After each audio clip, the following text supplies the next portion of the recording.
Everyone, my name is Mayank and you are watching BrainX. तो आज जो हम लोग टॉपिक शुरू करने वाले हैं दैट इज डीएनए। अब बात आती है बेटा व्हाट इज डीएनए, डीएनए है क्या। तो अगर इसका फुल फॉर्म देखा जाए तो deoxy nucleic acid, it is nucleic acid. लेकिन डीएनए है क्या बेटा? जब हम लोग सेल देखते हैं तो सेल में एक छोटा सा पार्ट है दैट इज द न्यूक्लियस, और न्यूक्लियस के अंदर एक थ्रेड लाइक स्ट्रक्चर है that is the chromosome. Chromosome के अंदर प्रेजेंट है क्या? तो डीएनए। डीएनए है क्या? तो एक मैक्रोमोलिक्यूल है बेटा जो कि हेरिडिटी इंफॉर्मेशन को कैरी करता है। आपके बॉडी में कोई भी काम होगा तो उसके लिए जो भी इंफॉर्मेशन चाहिए तो वो कहाँ प्रेजेंट है? तो वो आपके डीएनए में प्रेजेंट है। तो ये क्या है? It is the store house of the genetic information. It helps out to carry metabolic functions and is responsible for replication of cells. Cells के रेप्लिकेशन के लिए भी ये रिस्पॉन्सिबल होता है। साथ ही साथ आपका जो भी जेनेटिक इंफॉर्मेशन है वो एक जनरेशन से दूसरे जनरेशन में पास ऑन करने के लिए भी कौन जिम्मेदार है? तो वो आपका डीएनए जिम्मेदार है।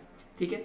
अब अगर इसके स्ट्रक्चर की बात करें बेटा तो बहुत सारे साइंटिस्ट आए जिन्होंने अपना अपना मॉडल दिया, लेकिन कोई भी यूनिवर्सली एक्सेप्टेड नहीं हुआ। लेकिन in 1953 came Crick and Watson.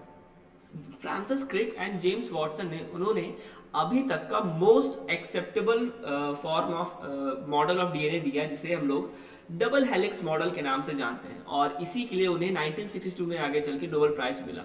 इस डबल हेलिक्स मॉडल को निकालने के लिए उन्होंने जो टेक्निक को यूज किया था that was the X-ray crystallography. Okay, X-ray crystallography. इस टेक्निक से उन्होंने स्ट्रक्चर ऑफ डीएनए को फाउंड किया था। अब अकॉर्डिंग टू देम, अगर उनके हिसाब से उनके मॉडल को अगर देखा जाए तो डीएनए जो है it contains of two strands, दो स्ट्रैंड्स है जो कि लीनियर है, सीधा है, और आपस में एंटी पैरेलल है। They are anti parallel towards each other. अब ये एंटी पैरेलल का क्या मतलब होता है? पैरेलल का मतलब तो सबको पता है, जो दो लाइन जो कि आपस में कभी मीट नहीं करती हैं, those are the parallel lines. लेकिन एंटी पैरेलल का ये मतलब है कि वो आपस में पैरेलल तो है लेकिन एक दूसरे के अपोजिट डायरेक्शन में जा रही है। फॉर एग्जांपल, अगर कोई एक लाइन लेफ्ट टू राइट जा रहा है तो जो दूसरा स्ट्रैंड होगा वो राइट टू लेफ्ट जा रहा होगा। ओके, अगर कोई लेफ्ट टू राइट जा रहा है तो दूसरा राइट टू लेफ्ट या फिर लेफ्ट अपोजिट डायरेक्शन में जा रहा होता है। That means anti parallel direction. और डीएनए के स्ट्रक्चर में हम उसे डिनोट करने के लिए 5' to 3' या 3' to 5' हम डिनोट करते हैं। फॉर एग्जांपल, अगर कोई डीएनए का स्ट्रैंड है तो एक स्ट्रैंड 5' to 3' डायरेक्शन में जा रहा होगा और दूसरा स्ट्रैंड 3' to 5' डायरेक्शन में जा रहा होगा। अब ये 5' और 3' है क्या बेटा? ये बस कार्बन का पोजीशन है। अभी हम लोग पढ़ेंगे डीएनए किन किन चीजों से बना हुआ है, तो उसमें कार्बन का पोजीशन हम लोग पढ़ेंगे, वहां से डिसाइड किया जाता है इनका डायरेक्शन। ओके, आगे बढ़ते हैं कि डीएनए अब बना किन चीजों से है। तो DNA is formed of basically three things. What are those? Sugar, nitrogenous bases and phosphate. अब इन तीनों को हम लोग इंडिविजुअली स्टडी करेंगे। ठीक है, शुगर की बात करते हैं तो मैंने ऑलरेडी यहाँ पे कुछ स्ट्रक्चर बना रखा है। डीएनए में यूज होने वाला जो शुगर होता है बेटा that is a pentose sugar. Pentose sugar का क्या मतलब है? That is a sugar which is made up of 5 carbon. 5 carbon से बना हुआ जो शुगर है that is known as pentose sugar. और वही शुगर कहाँ यूज होता है बेटा? तो डीएनए में यूज होता है। अब अगर हम इन दो शुगर को देखें तो इन दोनों शुगर में कोई डिफरेंस हमें नजर आ रहा है क्या? अगर ध्यान से देखा जाए तो obviously in this structure, if we look at the second carbon, we have an oxygen which is missing, which is present. हम इसे राइबोज शुगर कहेंगे। लेकिन यहाँ पे क्योंकि वो ऑक्सीजन एब्सेंट है, we name it as deoxyribose sugar. ठीक है, डीऑक्सीराइबोज शुगर। और डीएनए का फुल फॉर्म क्या था? It was deoxyribonucleic acid. So उससे हमें पता चलता है कि ये डीएनए में डीऑक्सीराइबोज शुगर का यूज होता है। तो राइबोज शुगर का कहाँ यूज होता है भाई? डीएनए से ही रिलेटेड एक और चीज है which we known as RNA. और आरएनए का फुल फॉर्म क्या है? राइबोन्यूक्लिक एसिड, है ना? तो आरएनए में कौन सा शुगर यूज हो रहा है बेटा? That is ribose sugar. ठीक है, सो शुगर में कोई प्रॉब्लम नहीं है। आगे बढ़ते हैं। Next is our nitrogenous bases. Nitrogenous bases क्या है बेटा? ऐसे बेस, एसिड बेस सबको पता है, तो ऐसे बेस जिनके स्ट्रक्चर में नाइट्रोजन प्रेजेंट होता है, नाइट्रोजन कंटेनिंग बेसिस। अब in DNA we have two category of nitrogenous bases. First is the purine and another one is the pyrimidine. Purine and pyrimidine. अब under purine there are two more nitrogenous bases which are adenine and the second one is the guanine. और वहीं pyrimidine के अंदर we have uracil, we have thymine and we have cytosine. ठीक है, अच्छा, in DNA the nitrogenous bases comes in pairs. nitrogenous bases हमेशा pair बना के आता है, इसीलिए हम लोग nitrogenous base pair कहते हैं.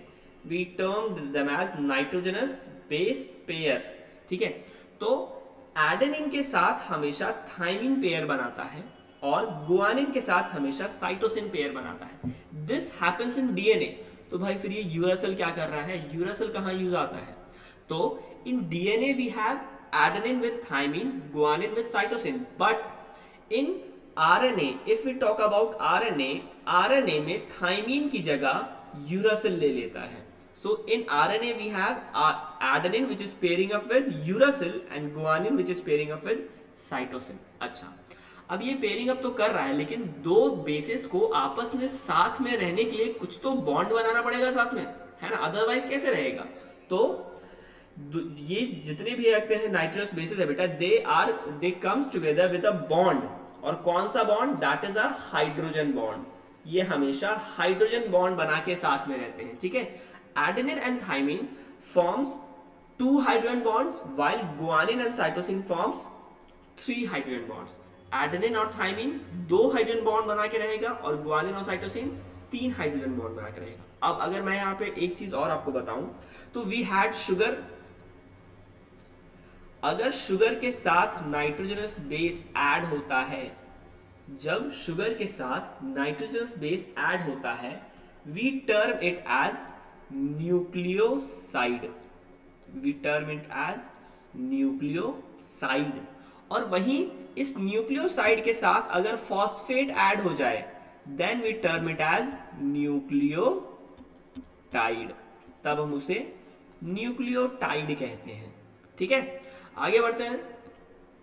ये मैंने डीएनए का मॉलिक्यूलर स्ट्रक्चर बना रखा है. यहां पे क्या है ये देखिए, this is a sugar, pentose sugar.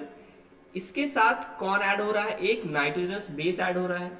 ये नाइट्रोजन बेस किसके साथ बॉन्ड बनाएगा? अगर एडेनिन है तो वो थाइमिन के साथ बनाएगा, और अगर गुआनिन है तो वो साइटोसिन के साथ.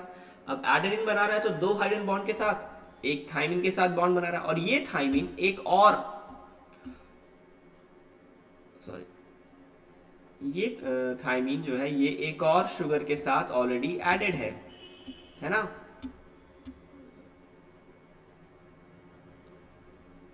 ये एडेड है इसके साथ. ठीक है, सो सेम चीज मैंने यहाँ पे ऑलरेडी बना के रखा हुआ है. Alright, if we take this is a sugar, इसके साथ एक नाइट्रोजन बेस. ये नाइट्रोजनस बेस किसी और नाइट्रोजनस बेस के साथ बॉन्ड बनाया हुआ है, and this nitrogen base is attached to another sugar, and this sugar is attached to a phosphate, और ये फॉस्फेट किसी और शुगर के साथ जुड़ा हुआ है. So that is how a nucleotide is formed. अब अगर मैंने जैसे कहा था कि वो जो 5' और 3' का जो पोजीशन था वो क्या था? वो कार्बन का पोजीशन था. अगर आप यहाँ पे ध्यान से देखें, सो this is the first carbon, second carbon, third carbon, fourth carbon and fifth carbon.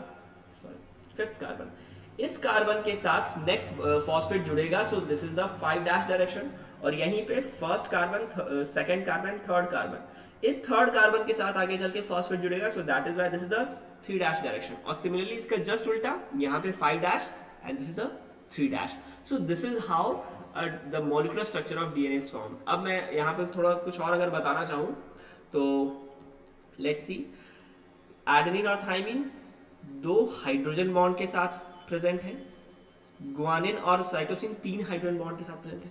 अच्छा, एक नाइट्रोजनस बेस एक शुगर के साथ जो बॉन्ड बनाता है, that bond is known as glycosidic bond.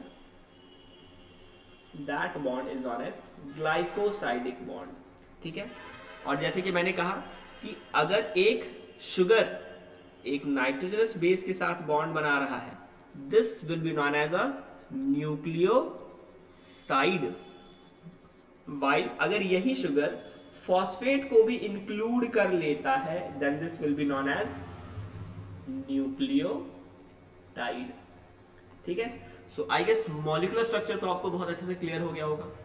अब ये सवाल आता है कि आप ये कहें कि भैया हमने तो जो डीएनए का जो स्ट्रक्चर देखा है वो तो कुछ मुड़ा हुआ रहता है ना, कुछ स्ट्रक्चर बनाता है, ये तो बिल्कुल सीधा सीधा है।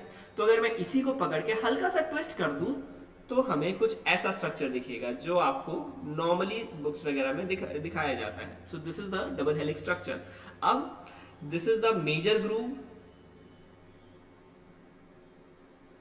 And this is the minor groove. ठीक है, तो एक ग्रूव से दूसरे ग्रूव का जो पूरा डिस्टेंस होता है बेटा, this is known as a helix. ये एक हेलिक्स कहलाता है। ठीक है, ये एक हेलिक्स कहलाता है और एक हेलिक्स के अंदर 10 बेस पेयर्स होते हैं, यानी कि ये 10 नाइट्रोजन बेस जो है वो प्रेजेंट है और ये दूसरे 10 नाइट्रोजन बेस के साथ बॉन्ड बना रहे हैं। So that is why 10 base pair. और दो कंसेक्यूटिव बेस पेयर के बीच का जो डिस्टेंस होता है बेटा, that is 0.34 angstrom.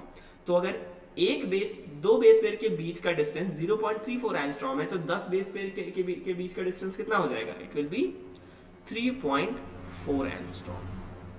So I guess this is all about DNA. If you have any doubt, you can ask in the comment section. My name is Mayank. See you in the next video. Thank you for watching.